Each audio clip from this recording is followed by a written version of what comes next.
Hello, welcome to Cafecito sin Mapa Unmapped Coffee Chats. I'm Jackie, your host, and I have a few things for us today. First off, I want to tell you my coffee order today. I made an oat milk latte with brown sugar. Very simple, easy, and delicious. So that's what I'm drinking today. I hope you have your coffee ready or beverage of choice, and let's get going. I first want to start off by thanking everyone who has came along on this journey so far. We're just getting started, and it's not lost on me that you are choosing to follow and listen. And for the first 100 people that are following us on Instagram and TikTok, I see you.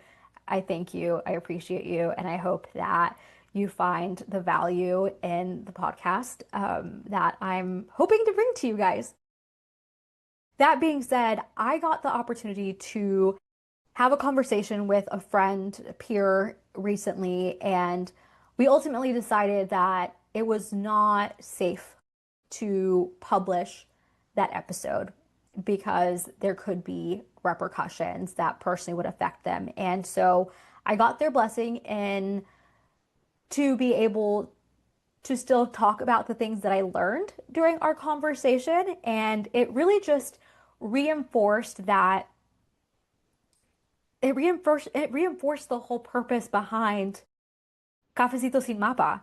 My whole point to this is to amplify voices, share people's experiences, and for us to all learn from each other. And the fact that the very first episode I was supposed to drop literally reinforce that even if they're not able to show their face and use their name, I can talk about it for them and I can amplify their existence in a way that still educates everybody while keeping them safe. So that just really reinforced why I'm here and kind of kept fuel to the fire that I am set off on a powerful mission that I truly believe in, and that was just a testament as to why I need to do this. So, my friend and peer who I spoke to is a mask presenting lesbian mother. And we talked about a few things. First off, we'll talk about her experience as just a woman. Because she is more mask presenting, I'm talking buzz haircut, dresses up more manly, wears like men's clothing. She has to prepare when she's walking into a bathroom. Let that sink in for a second. When I walk into a bathroom, I never think about how I'm walking. I'm just going in to use the loo. The one time I had to think about it was when I barged into the men's bathroom to puke at a concert. And my eyes were down, hands up, and I said, I'm so sorry, I just need to go throw up. And that's how I ran to the stall. My friend has to have these thoughts before she walks into the women's bathroom, though she is a woman, because of the way she looks. So, first thought is chest out, so it's visible that she's a woman, head down, because people still to this day perceive lesbians and gays as predatory. And the fact that she makes it a point to say, excuse me, or say something so that they can hear her voice, which is high pitch and a girl voice, to make them comfortable so that she's not questioned or approached or given looks for simply going into the bathroom. And I just thought that was crazy because, again, as someone who doesn't have to think about how she walks in to a bathroom, I can't believe that all of this is happening in her mind when she's out in public. Another thing that we talked about is how she uses humor to correct people when being misgendered. And I love that because she sometimes gets called he, his, sir versus ma'am. And one, she doesn't take offense to it because she knows and accepts the way she looks. But she does make it a point to be like, oh, short hair don't care, or just say little things that are funny, but still reiterates that, hey, I'm actually a girl. So I liked that. I liked her approach there. Another thing that really was a hard part of the conversation, honestly, was talking about motherhood for her.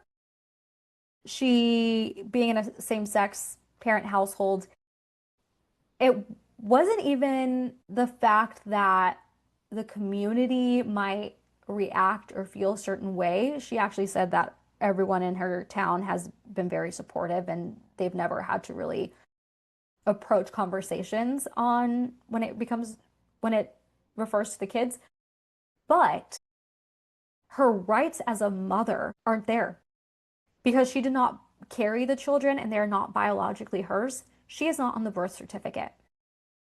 She has to have a certified letter signed by her partner who carried the children in order to take them to the doctor.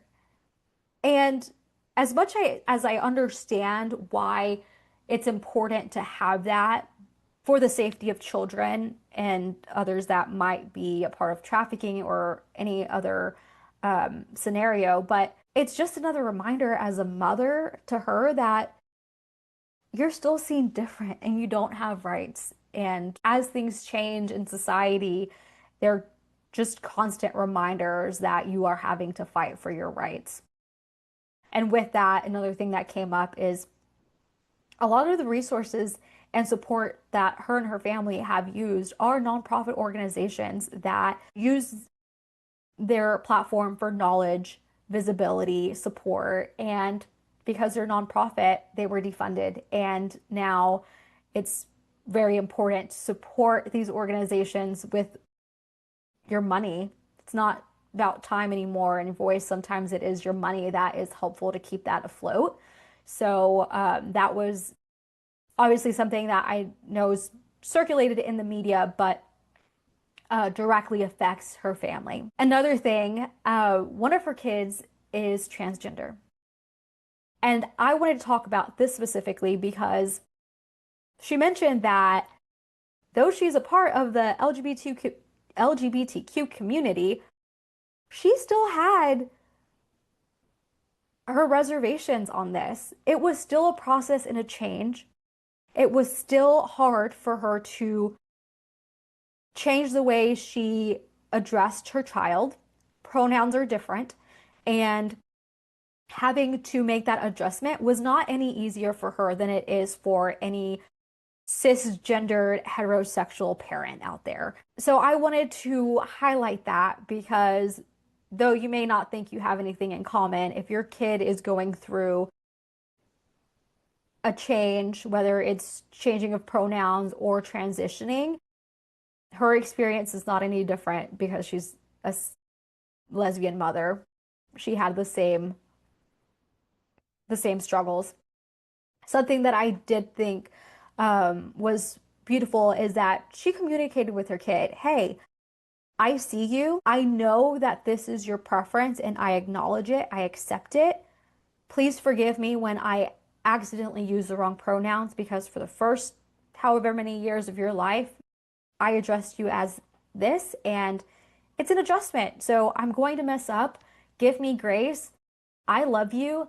I accept you. It's simply a mistake whenever I accidentally address you by the wrong pronouns.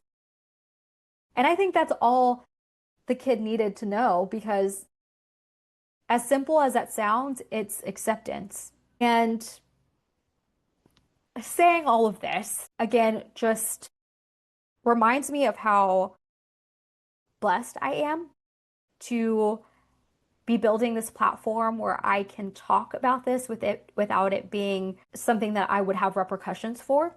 I completely understand that my friend needs privacy and that in today's society specifically, we don't know what the repercussions could be of having these conversations out in public. So having no ties to who she is, where she's from, family, none of that. I try to keep it as vague as possible so that it's not traceable to her because these conversations still need to be had.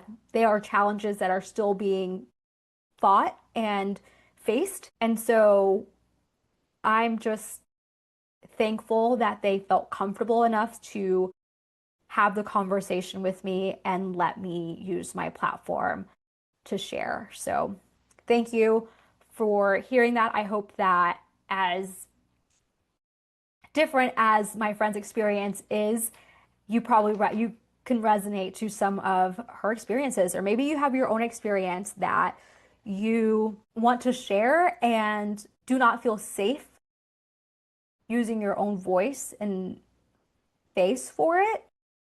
Please DM us or email us. I would love to have a conversation with you off the record and just talk about the takeaways from our conversations. Our Instagram, TikTok are open for chat, so please slide in there, and I'm happy to use the platform to amplify you. Now, switching gears, speaking of amplification, I want to talk about some people in the media that have just inspired me. And so I'm looking down because I have my journal and notes.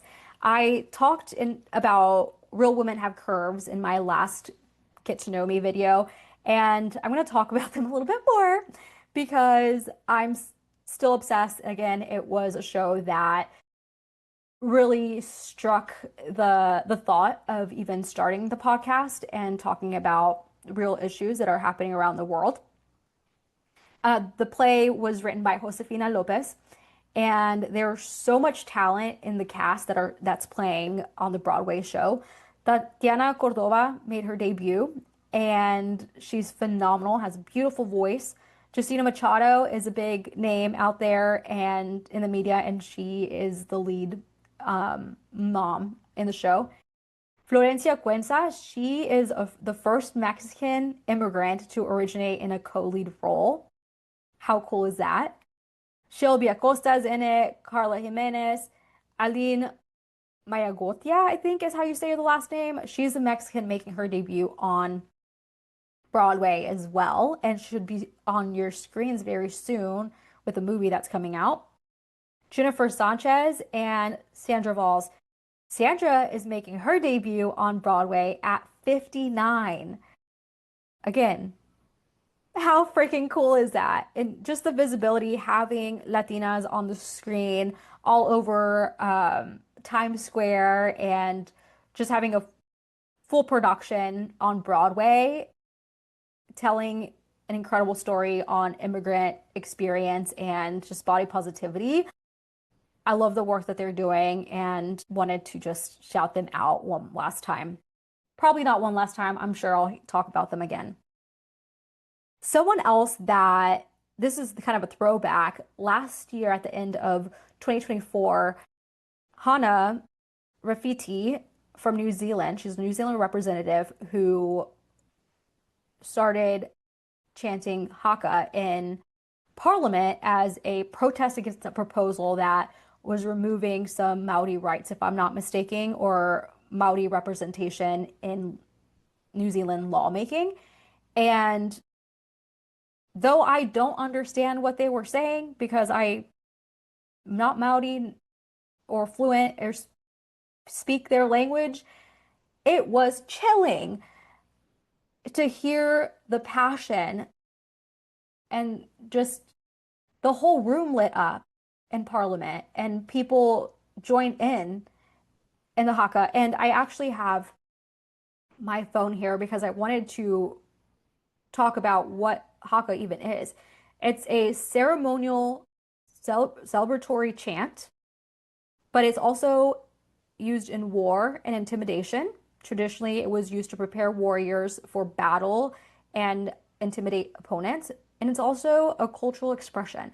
So the fact that Hannah used this in protest, it showcased her culture, and as an American seeing this across the globe, it was beautiful that she was using her heritage in that protest. I don't even know how else to say it besides the fact that she's proud of who she is. She was authentic. She used her voice in a way that got the point across, and it was a haka heard across the globe. And I learned a little bit about Maori people. The Maori tribe. So I just wanted to say that that was a chilling representation of being authentic and really tapping into your culture and using that for good. A big name that I am constantly in admiration of is Shonda Rhimes. She wants to be remembered by the work she's done, not just of her name. And as Shondaland has grown and developed, she has brought up so many women alongside her. One of them, Kerry Washington, she plays a pivotal role in Black artist visibility in Showtime space. So just having her out there gives people something to aspire and see themselves in. Viola Davis, she made history by becoming an Emmy Award. She got the Emmy Award for Outstanding Performance by Female Actress in a Drama Series. Ellen Pompeo became the world's highest paid actress. What? Again, I just love that all these women are being amplified right alongside Shonda, and it's beautiful. TikTokers that are completely influencing me right now, Tracy and Cheryl.